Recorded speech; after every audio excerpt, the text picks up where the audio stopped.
More of your Twitter questions coming into us here on League Sunday, and remember that Twitter account is @LeagueSundayRTE. Tomás Mulcahy is here with us this week and he's been going through those questions, and the first one of those, Tomás, comes from Daniel McRudden, and he wants to know, do you agree with the current promotion relegation playoff system? No, I don't, Michael. I mean, this is something we've touched on in the past. I mean, we're here today in Limerick. You're looking at 4 teams from Division 1B coming into the quarter-final stage. I think there has been, over the last 2 years, there's been kind of a 2-tier system. There's a certain standard at Division 1A and there's a certain standard done underneath, you know. And I think there is an onus on the GA to try and help the so-called weaker counties to bring them up to another level. And you only get better by playing matches against the better opposition. And I look at it like Limerick today, no matter what happens today, they're still down over Division 1B next year. I think it has an effect on the crowd. People come to games and stuff like that as well. And as a player yourself, you want to be playing at the highest level. They put in so much effort and they want to be playing against the best. I just think there could be changes. There's no reason why they couldn't have a two kind of groups with All Ireland finalists from last year in separate groups, in one separate group each, right? And then pro-rata basis semi-finalists down, right? And you could still have only 5 or 6 matches, but at least teams like, we say, Carlow, who are making great strides and are trying to get to the top level, would have the opportunity playing against, we say, the Kilkennys or the Tipperaries or the Gallas of this world. Okay, but there's a couple of things about that, Tomás. First of all, if you have 2 groups equal, let's say, you spread out the hurling counties between them, do you not then run the risk that some of those counties, for example, that you mentioned, Carlow, coming up against like the real top teams, will only end up getting hidings? Yeah, I mean, I suppose, when you've looked at it, the Division 1 is very, very competitive because it's the 6 top teams in the country are actually competing against that, right? So there is that chance. But Michael, if you're looking at people, we say in the likes of Carlow's, we say the likes of Limerick, we say the likes of Cork, right? I mean, I've looked at those games, and certainly the pace and the level of those games that they've been playing at over the last couple of weeks is totally different to what we've seen in Division 1, right? You're going to have that come championship time. I'm saying for league, right? I mean, you look at a lot of teams in the league and look at Kilkenny over the last number of weeks. They've been changing their panel. They've been introducing new blood as well. It isn't that they're going with a full starting championship 15. They're giving guys new opportunities as well. And I just think maybe if it was worked for 12 months, worth looking at for 12 months, 2 years. And if they're not up to that standard at that stage, yeah, you can revert back to something different then. But there's only 12 teams playing hurling in the country. It's different to football. You can go down to the 5 divisions of football, down to Division 5B, whatever it is, right? And there is a certain standard. In hurling, we've only got 12 teams that are playing at a realistic level. And we have 6 playing at one level, and we have 6 playing at a different level. And I don't think that's good for hurling going forward. All right, that's a debate that has been going on, as you said yourself, for some time, and will go on. All right, let's move this one on, because I want to ask a question from Joanne Ishulawan. And she wants to know, how can we get ground hurling back, or at least the best elements of it? Because she says she's sick of the high ball. Well, I mean, it's something that I was brought up on.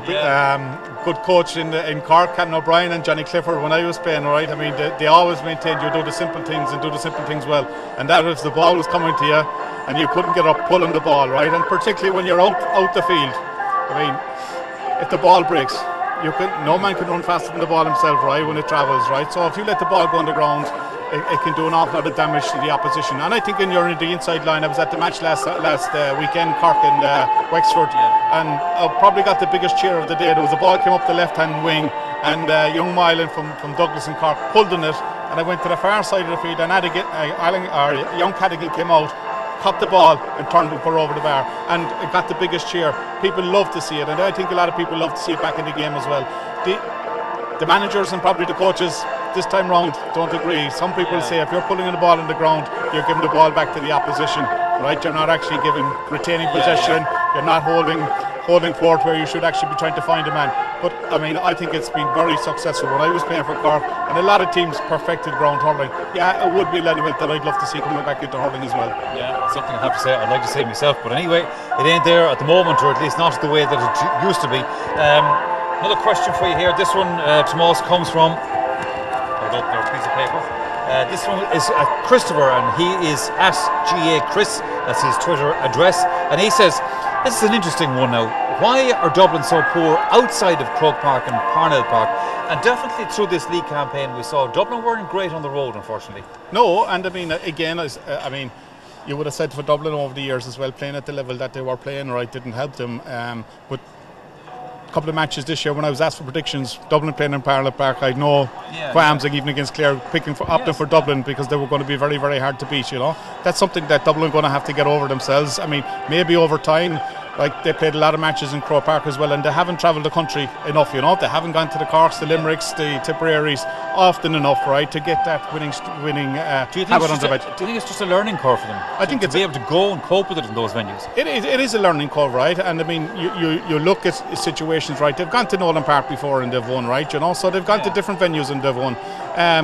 When it comes, I suppose, to the big crunch matches, I mean, they feel very, very strong, very comfortable in the Croke Parks of this world, right?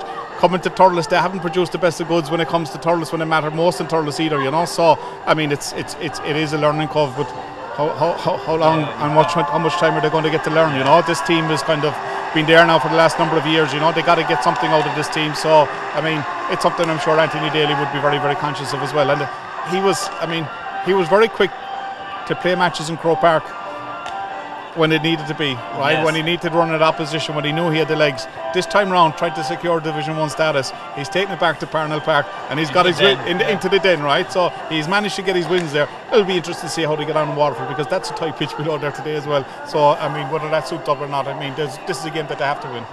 All right, Tomás, and one other one for you. This one comes from Shane Cody. There's a good hurling name for you. And Shane wants to know, this I suppose is a little bit difficult to predict, but I'll put it to you nonetheless. Who would be your 4 semi-finalists for this year's championship, and who do you think would go on to win it? I suppose we'd have to know first what way the semi-finals might work out, but nonetheless, who's your 4 kind of fancies? Well, I mean, based on last year, right, I mean, I look at it and I'd say Clare, right, definitely probably will be there again, right? I mean, people would have said Clare winning in All-Ireland, maybe they'll be happy with that, right? Davy Fitz won't be happy with that, and they've shown already in 2014 what they're about, right? These guys want more success, so I think they're going to be around. I mean, I said at the start of the year, I said 3 teams are hurting badly from last year who underperformed by their own standards. That's Galway, that's Tipperary, and that's Kilkenny. Kilkenny have already shown to us, you know, even Brian Cody might be telling you we're not in the top 4 in hurling anymore. I mean, you probably giggle at that at this stage, but I think it's down to Tipperary and down to Galway, you know. I mean, Galway are, geez, I don't know, I can't understand. They're a bit of an unknown quantities. They blow hot and cold, but time is running out for a lot of these players. Time is running out for a lot of them that have won minor and under 21 to get a senior medal as well. So they have to be doing something, and I think they'll be hurting as well from last year as well. And Tipperary on the other side, they've taken a lot of criticism over the last couple of weeks, but I think Tipperary have one eye on Munster Championship in Thurles against Limerick. I mean, they slipped up here last year against Limerick. They feel they're a way better team than what they've been given credit for. So maybe I'd expect Tipperary to come into fold and be in the All-Ireland semi-final as well. All right, the thoughts of Tomás Mulcahy and all of that. Tomás, thank you very much indeed for your comments. And remember, you can contact us at League Sunday RTE.